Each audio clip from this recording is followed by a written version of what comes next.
పెళ్ళైన నెక్స్ట్ డేనే, పెళ్ళైన రాత్రి, పెళ్ళైన వారం రోజులకే ఇట్లా విడాకులకు అనేది వచ్చేస్తున్నారు. సమాజం అంటే గౌరవం లేదు. ఫస్ట్ ఎవడేమనుకుంటే నాకేంటి, అమ్మాయి జాబ్ చేస్తుంది, అబ్బాయి జాబ్ చేస్తున్నారు. అమ్మాయి వాళ్ళ ఫాదరు వస్తూ ఉంటే అబ్బాయి టీ షర్ట్ వేసుకొని షార్ట్ వేసుకొని కూర్చున్నాడంట, కాలు మీద కాలు వేసుకొని. మా డాడీ అంటే ఏమనుకున్నారు?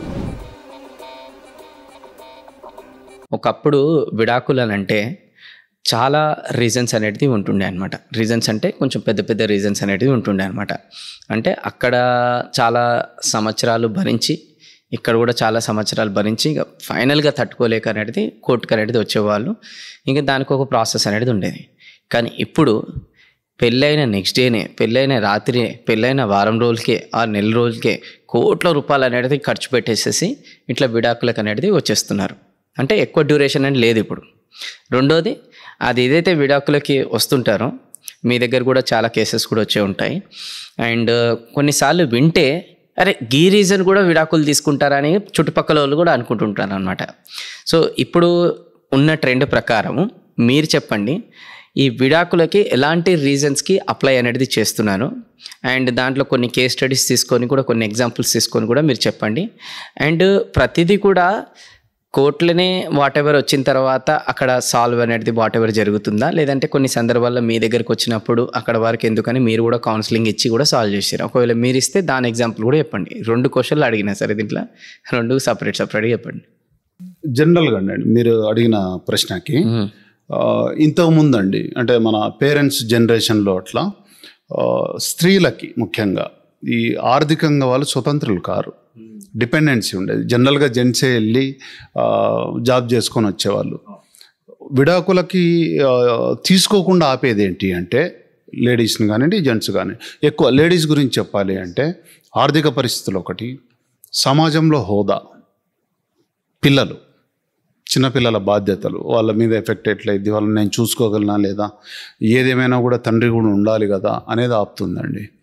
ఆర్థిక పరిస్థితులు, నేను మేనేజ్ చేసుకోగలనా లేదా, పోషణ ఎట్లా, నాకు పెద్ద చదువుకోలేదే, లేదంటే ఉద్యోగం లేదే అనేది ఒకటి.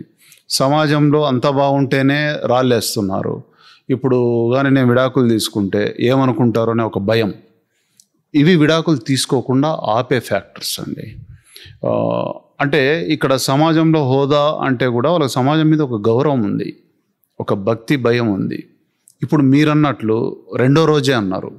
దానికి రీజన్స్ ఏంటి అంటే సమాజం అంటే గౌరవం లేదు. ఫస్ట్ ఎవడేమనుకుంటే నాకేంటి అనేది ఒక కాన్సెప్ట్. ఆర్థిక కారణాలు, అమ్మాయి జాబ్ చేస్తుంది, అబ్బాయి జాబ్ చేస్తున్నారు, అదొక కారణాలు. పిల్లలు అంటారా, ఇప్పుడున్న ట్రెండ్ అండి.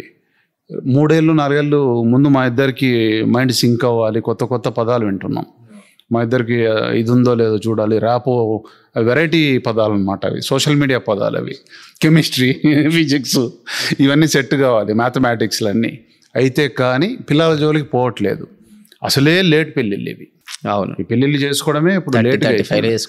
వీళ్ళు కెరీర్ అని, జాబ్ అని, డబ్బు అని. దాంతోపాటు ఏమవుతుంది అంటే ఈ ఏజ్ ఎక్కువ పెద్ద ఏజ్ వచ్చేలోపు ఏమైందంటే ఎక్స్పోజ్ అవుతారండి. జనరల్గా రకరకాల మనుషులను చూస్తారనమాట జీవితంలో.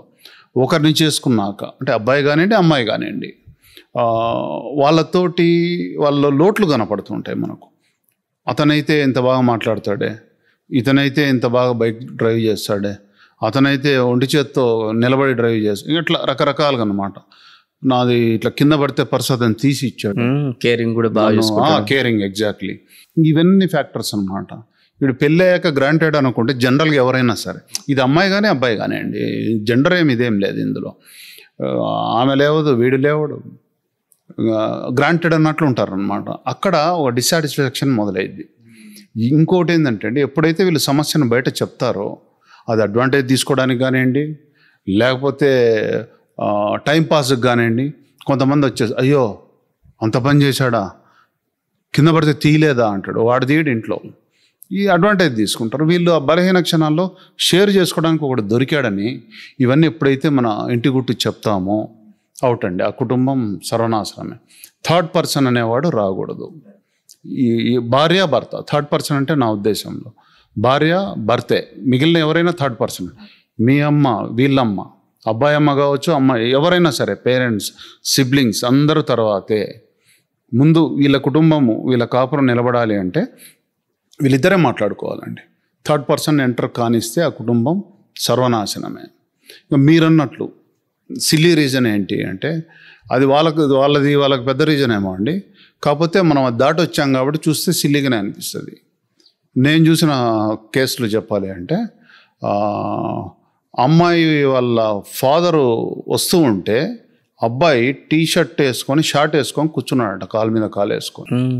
మా డాడీ ముందు మేము ఎవరం కూర్చోము, ఆయన ముందు నువ్వు కూర్చున్నావు, అది షార్ట్ వేసుకొని కాలు మీద కాలు వేసుకొని, ఆయన ముందు నిలబడలేదు అంటే సరే ఏందమ్మా ఇందులో అపాలజీ చెప్పాలి. వీడియో నా కాలు మీద నేనే వేసుకున్నా, నా గాలాడకి షార్ట్ వేసుకున్నా, ఏది గోల నాకని వీడు అది ఈ గోల వరకు వెళ్ళిపోయింది. అదే ఆఖరికి వాళ్ళు విడిపోయారు కూడా.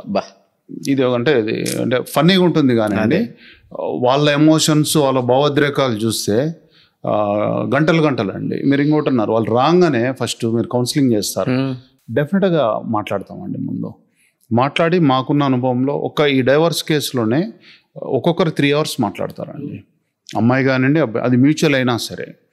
పొరపాటున వాళ్ళ పేరెంట్స్ కానీ ఎవరన్నా వచ్చారంటే అది ఇంకా పెరిగిపోద్ది టైము, వాళ్ళకు జరిగిన అవమానాలతో సహా. ఇవి ఎమోషనల్గా ఉండేయండి. అంటే మనం చెప్పడానికి సరదాగా ఉండొచ్చు కానీ అది పడ్డవాళ్ళకి అవి చాలా పెద్దవి అనమాట. ఆయన ఎవరు ఏమనలేదు మా ఆయన్ని, వాళ్ళంత మాట అంటారా, అసలు ఆయనకి ఏముండదు అంటే అన్నారులే పోనీలే అనిపిస్తుంది. మా డాడీ అంటే ఏమనుకున్నారు, ఆయన ఔరంగజేబు లేకపోతే ఏదో టిప్పు సుల్తాన్, ఏదో చక్రవర్తి మౌర్యుడు, అట్లేదో వీళ్ళ బిల్డప్ ఎక్కువ ఉంటుంది అనమాట. ఎప్పుడైతే థర్డ్ పర్సన్ వచ్చినా కుటుంబాలు ఛిద్రమైపోతాయండి. భార్యాభర్త తిట్టుకుంటారు, కొట్టుకుంటారు, సారీ చెప్పుకోవాలి, మళ్ళీ కలవాలి, హ్యాపీగా ఉంటుంది ఆ లైఫ్. ఆ అండర్స్టాండింగ్, ఇందాక కెమిస్ట్రీ, ఫిజిక్స్ అంటే అదండి యాక్చువల్లీ. అది ఉంది అంటే ఆ కుటుంబాలు ఏమీది కాదండి, 100% నిలబడతాయి. అయితే దీంట్లో ఇంకొంచెం యాడ్ ఆన్ ఏంటంటే, ఇప్పుడు for an example what ever case కోర్టుకి పోయింది, ఇంకా ఆర్గ్యుమెంట్ అనేది జరిగింది, ఫైనల్గా విడాకులని కన్ఫర్మేషన్ అనేది జడ్జి ఇచ్చేశారు. ఆల్రెడీ వీళ్ళు తల్లిదండ్రులు అంటే వీళ్ళకి పిల్లలు కూడా ఉన్నారు. సో నెక్స్ట్ ఆ పిల్లల భవిష్యత్తు అనేది ఎలా ఉంటుంది? జనరల్గా ఇలాంటి తీర్పు ఇచ్చినప్పుడు నాకు తెలియదు కాబట్టి మూవీస్లోనే చూసినాం మేము. సో ఆ పిల్లలు ఎవరైతే ఉంటారో వాళ్ళు నెక్స్ట్ ఎటు సైడ్ ఉండాలి, లేదంటే డివైడ్ చేసి ఉండమంటారా జడ్జి గారు, లేదంటే మమ్మీ దగ్గరనే ఎక్కువ ఉండమంటారా, లేదంటే నాన్న దగ్గర ఉండమంటారా? అసలు అలా పిల్లలది పరిస్థితి మానసికంగా కూడా ఎలా ఉంటుంది? మీరు ఆల్రెడీ దగ్గరుండి కొన్ని కేసెస్ చూశారు కాబట్టి చెప్పండి సార్. ఇవి చాలా కేసులు అండి ఇవి. రియల్గా ఇందులో భార్యాభర్తల్లో ఇద్దరిలో ఎట్లా అంటే అండి, లాస్ అయ్యే వాళ్ళు, గెలిచిన వాళ్ళు ఏముండదండి విడాకులు అంటే. ఇద్దరు ఓడిపోయినట్లే, గెలిచినట్లుండే ఓటమి, ఓడినట్లుండే గెలిపిది. నేను గెలిచానని ఏదో ఆనందపడతారు తప్ప ఇద్దరు ఓడిపోయినట్లే అండి. వాళ్ళు ఓడిపోయింది కాక తెలియక పుట్టిన ఆ పిల్లల్ని ఓడించినట్లే, వాళ్ళ భవిష్యత్తును కూడా ఓడించినట్లే వాళ్ళు. అది ఒక రకంగా చెప్తే ఆ కేసుల్లో బాధ అనిపించే పార్టు ఈ పిల్లలే అండి. అంటే అన్ని కేసులు కూడా ఇట్లా సిల్లీ రీజన్స్ ఉండవండి. ఉమెన్ ఇప్పుడు కూడా చాలామంది చాలా హరాస్మెంట్ ఉందండి వాళ్ళకి, తాగొచ్చి కొట్టేవాళ్ళు. కొన్ని నేను చూసిన కేసుల్లోనే వాడు రోజుకి 10 సార్లు ఆమెని అంటే సెక్చువల్గా ఉండాలంటాడు, అంత హరాస్మెంట్. ఆమె 17 ఏళ్లకు పెళ్ళి అయితే ఆమెకు ప్రెగ్నెంట్ అయిన విషయం కూడా ఆమెకు తెలియదండి. ఇట్లా ఆగిపోతే ప్రెగ్నెన్సీ అనేది కూడా ఆమెకు తెలియదు.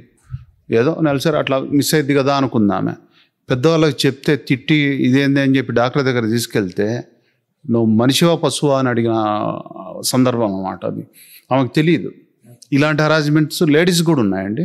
అఫ్కోర్స్ లేడీస్ కూడా రకరకాలుగా ఉంది ఇప్పుడు, రెండు వైపులా వైస్ వర్సా అంటాం కదా, అట్లా కూడా ఉంది. కాకపోతే మీరు అడిగిన ప్రశ్నకి, ఎప్పుడైతే ఈ వైలెన్స్ అనేది ఇంట్లో జరుగుతూ ఉందో అప్పటి నుంచి పిల్లలకు హింసేనండి. మా నాన్న మా అమ్మను కొట్టాడు, లేకపోతే మా అమ్మ ఎప్పుడు కరెంటు నడుస్తున్న కేసులు కూడా ఉన్నాయండి కొన్ని. భర్తను వచ్చి ఇరగొడుతుంది వైఫ్, మామూలు కొట్టద్దు.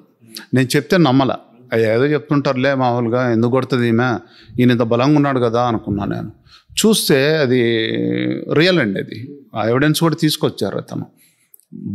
ఎగిరెగిరి కొడుతుంది ఆమె అట్లే భర్తను పట్టుకొని పిచ్చి బూతులు తిట్టుకుంటూ. సరే అది సైక్రియాటిక్ ప్రాబ్లం ఏదైనా కావచ్చు, అట్లా రెండు వైపులా ఉన్నారండి. అది చూసి ఆ పిల్లలకు ఒక భయం మొదలైద్ది. అమ్మా నాన్న మాట్లాడుకుంటున్నారంటేనే భయం అయింది.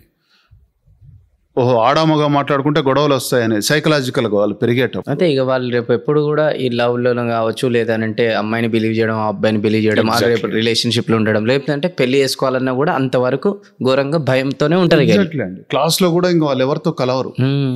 అమ్మా నాన్న వాళ్ళ అమ్మ వస్తుంది, వాళ్ళని రిసీవ్ చేసుకుని అమ్మా నాన్న కలిసి వస్తారు. అది చూశాక వాళ్ళ అమ్మ వచ్చి తీసుకెళ్తుంటుంది.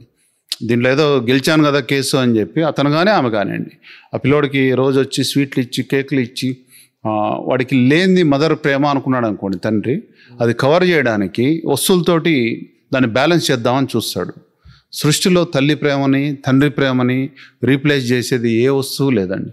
ఏ మెటీరియలిస్టిక్ వ్యవహారాలు కూడా అంతగా దాన్ని భర్తీ చేయలేవు. అది తెలుసుకోలేరు వీళ్ళు. ఏముంది డబ్బుతోటి ఏదైనా చేయొచ్చు, ఆడికార్లు తిప్పితే పిల్లోడు ఉండడండి. అమ్మతో తిరిగితేనే ఆనందంగా ఉంటాడు పిల్లోడు ఎప్పుడు కూడా. అది గ్రహించరు. వాళ్ళకు సమాజంలో ఒక ఇన్ఫీరియారిటీ భావన, మేము తక్కువ అనే భావన. వాళ్ళందరికీ అమ్మా నాన్న వస్తున్నారు ప్రోగ్రెస్ రిపోర్ట్ అంటే, మీరు రారేంటి? ఆ కేసు కూడా చూసామండి మేము. అట్లా భర్త లేడు కదా అని ఒక ఆవిడ ఇంకొక అతన్ని ఫ్రెండ్గా కొలీగ్నో ఎవరినో ఇట్లా రా అని చెప్పి, అంకుల్ రా అని చెప్పి ఇలా పరిచయం చేసి వాళ్ళిద్దరు ఒక రిలేషన్లోకి వెళ్ళిపోయారు. మళ్ళీ వాళ్ళు తన్నుకున్నారు. మళ్ళీ వీడితోటి కొత్త ప్రాబ్లమ్స్. వాడేమంటాడు అప్పటిదాకా, భర్తనే వదిలేసావు నువ్వేమన్నా పతివ్రతవా అంటాడు మోజుదీరంగానే. కరెక్ట్. జరిగేది ఇదే అండి స్టోరీ.